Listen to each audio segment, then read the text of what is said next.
Hello friend, how are you all? Welcome back my channel. Myself Nazia. Class 6 history NCERT की book चल रही थी। Chapter 9 हम लोग कंटिन्यू कर रहे थे।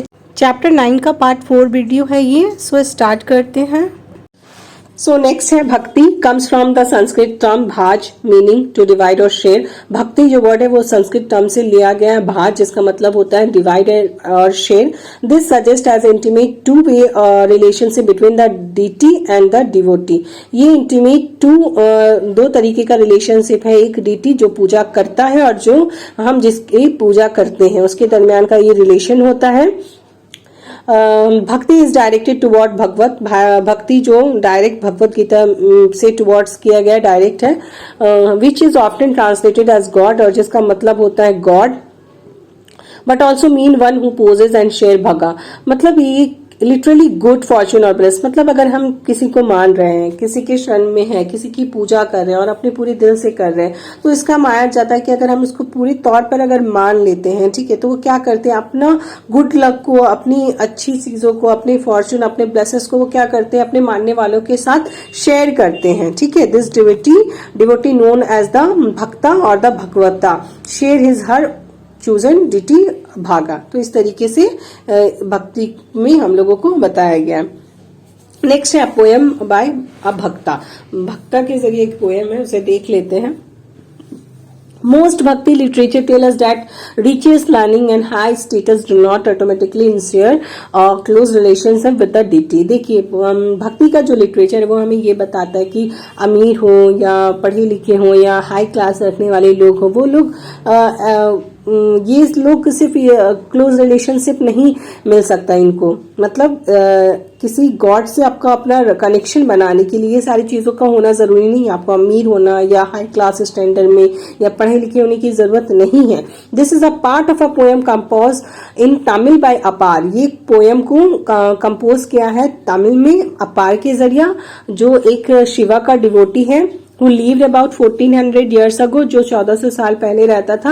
अपार वाजा विलेला हमने पढ़ चुका है विलेला के बारे में चैप्टर 8 में, आप उसे देख लो।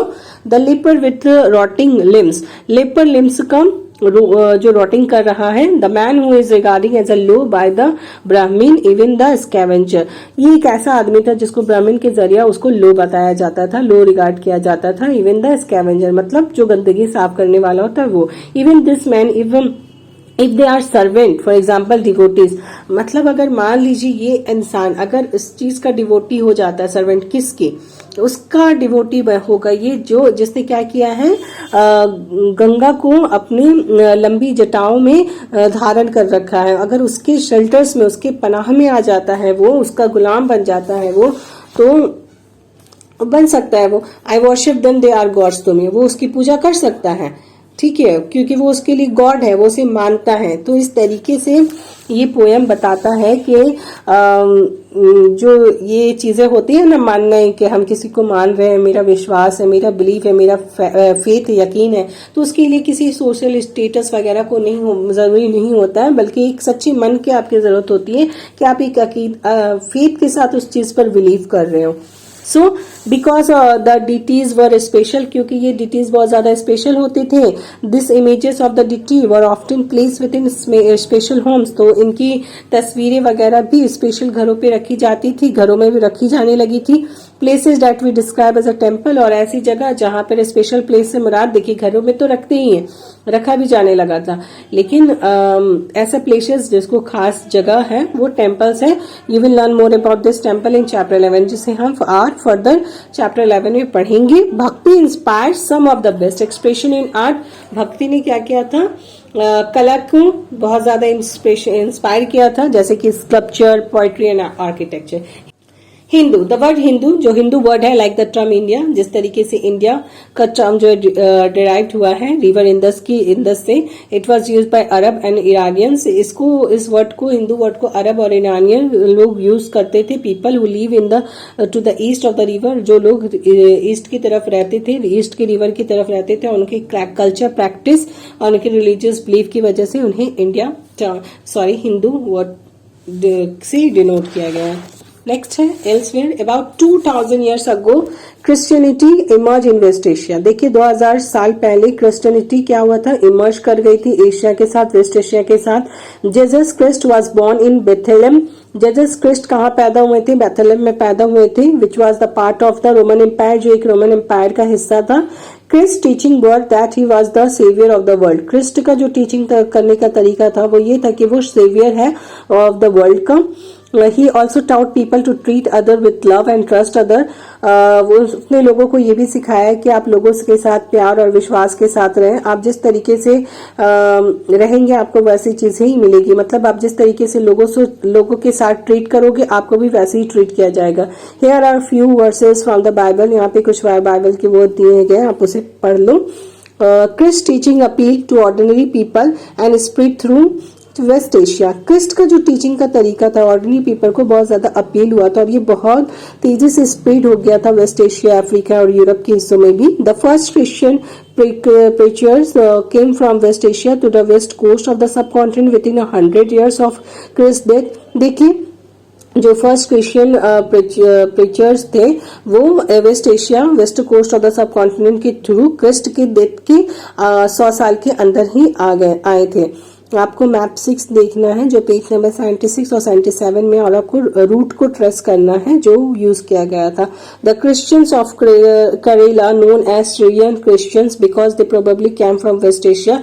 जो करेला के क्रिश्चियंस थे उन्हें सीरियन क्रिश्चियन बोला जाता था, जाना जाते थे वो लोग, क्योंकि वो वेस्ट एशिया से आए थे। और amongst the oldest Christian communities in the world, और ये पूरे दुनिया का सबसे ज्यादा ओल्डेस्ट क्रिश्चियन कम्युनिटीज था पूरी दुनिया में।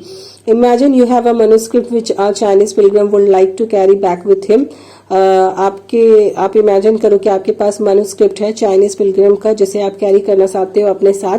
डिस्क्राइब योर कन्वर्सेशन, आप अपने कन्वर्सेशन को डिस्क्राइब करो। सो कीवर्ड्स देख लेते हैं हमने क्या क्या पढ़ा। ट्रेडर, मोवेंदर, रूट, सिल्क, खुशनास, महायाना, थरवदा के बारे में तो हमें उतना में डिटेल से नहीं पढ़ा है। नेक्स्ट है बुद्धिसत्वा, पिलग्रम एंड भक्ति। सो कुछ इंपॉर्टेंस डेट है उसे देख लेते हैं। Discovery of silk making about 7000 years ago। So silk की डिस्कवरी 7000 साल पहले हुई थी। और चोलास, चिरास और पंड्यास 2300 साल पहले हुई थी। Growing demand for silk in the Roman Empire में सिल्क का डिमांड 2000 साल पहले शुरू हो गया था।